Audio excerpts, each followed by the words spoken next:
Mit navn er Frank Meyer. Jeg er lektor på CBS og fagkoordinator for LUF.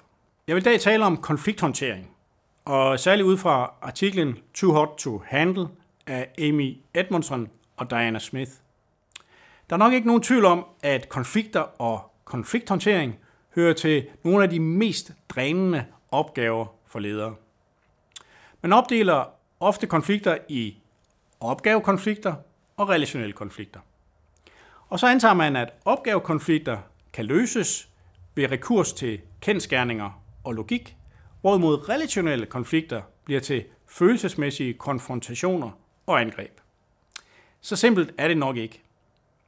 Hos Edmondson og Smith er hot topics i ledelsesteams dem, der optræder, når på vigtige eller kritiske områder forskellige værdier, forestillingssystemer og interesser skaber individets standpunkt. Og de kan ikke reduceres til, at det er nødvendigt at kigge nærmere på tilgængelige kendsgerninger. I sådan nogle situationer, siger forfatterne, kommer relationelle konflikter gerne på uinviteret besøg. Det skyldes vores tendens til at attribuere eller tilskrive andre personer træk, motiver og evner i de her situationer.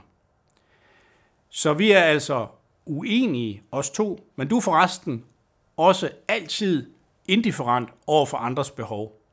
Attribution er ikke det eneste, som spiller os et pus her. Vi er ofte også underlagt det, vi kalder falsk konsensuseffekt. Det vil sige, at vi fejlagtigt tror, at vores synspunkt jo egentlig er flertallets synspunkt. Denne effekt bestyrkes, for nu at gøre ondt værre, af en anden effekt, vi kalder naiv realisme. Den dækker, at den enkelte tror, at vedkommende har en slags privilegeret adgang til en særlig invariant objektiv virkelighed. Når de andre så tilsyneladende ikke ser samme virkelighed, så antager vi, at det skyldes deres egen interesse, deres ideologiske bias, eller måske endda personlige perversitet. Det er de ingredienser, attribution, falsk konsensuseffekt og naiv realisme, som gør det så vanskeligt at håndtere hot topics som opgavekonflikter og ikke relationelle konflikter.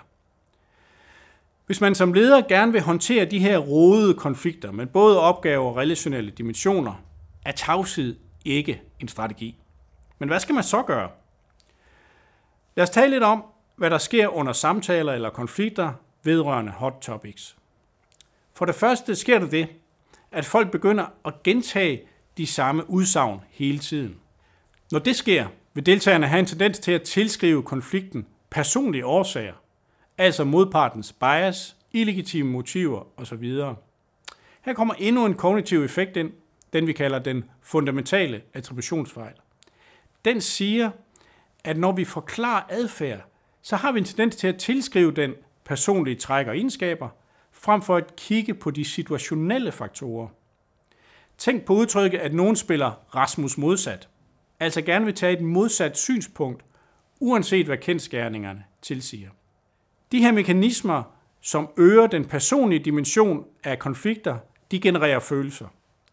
Og dermed risikoen for, at hot topics bliver endnu varmere.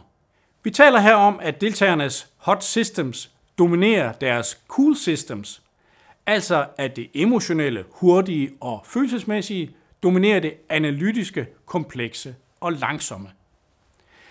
Det er med andre ord en værre redelighed, når topics virkelig bliver hotte.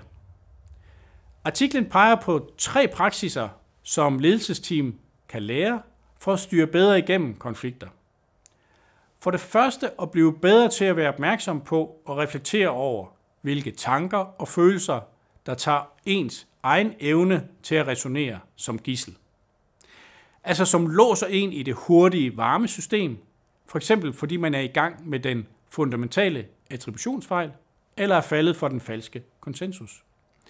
Det indebærer også at overveje, om den aktuelle diskussion, som måske kun bliver varmere og varmere, kan reframes, altså skiftes over i en anden kontekst, så den ikke bliver i det følelsesmæssigt overbelastede rum. Der kan under tiden være de medlemmer af ledelsesteamet, som ikke har så personlige aktier i konflikten. De skal måske læne sig ind i konflikten ved hjælp af deres cool systems. Den anden praksis er at håndtere konversationer. Det indebærer at træne at tale om det undiscussable, det som gruppen har tabuiseret, fordi det trigger relationelle konflikter. Men det er altså ikke følelser eller personlige spørgsmål, der skal adresseres, tværtimod. Det er vigtige temaer, som må diskuteres, uden at blive snappet op af deltagernes hot systems og de mekanismer, vi kender, falsk konsensus, fundamental attributionsfejl osv. Det indebærer, at man udforsker den andens synspunkt nysgerrigt og åbent, anerkender de følelsesmæssige reaktioner, men bliver ikke i dem, og identificerer relevante opgavekonflikter og relationelle konflikter. Endelig den tredje praksis, at håndtere relationer. Her anbefaler artiklen at opbygge en begrundet, men altså ikke blind, tillid internt i ledelsesteamet, at investere i nogle af teamets relationer, og altså ikke dem alle sammen, og endelig træne teammedlemmerne i at observere, kortlægge og ændre deres interaktionsmønstre. Forfatterne er selv klar over, at de her sætter en høj barre for ledelsesteamet, og at i de fleste teams eksisterer ikke det niveau af psykologisk sikkerhed, altså at man kan rejse følsomme og måske kontroversielle spørgsmål og bekymringer, uden at frygte for repressalier, som er nødvendigt. Ikke desto mindre mener de, at højtydende ledelsesteam er nødt til at adressere deres interne konfliktuelle dynamikker. Tak fordi du lyttede med.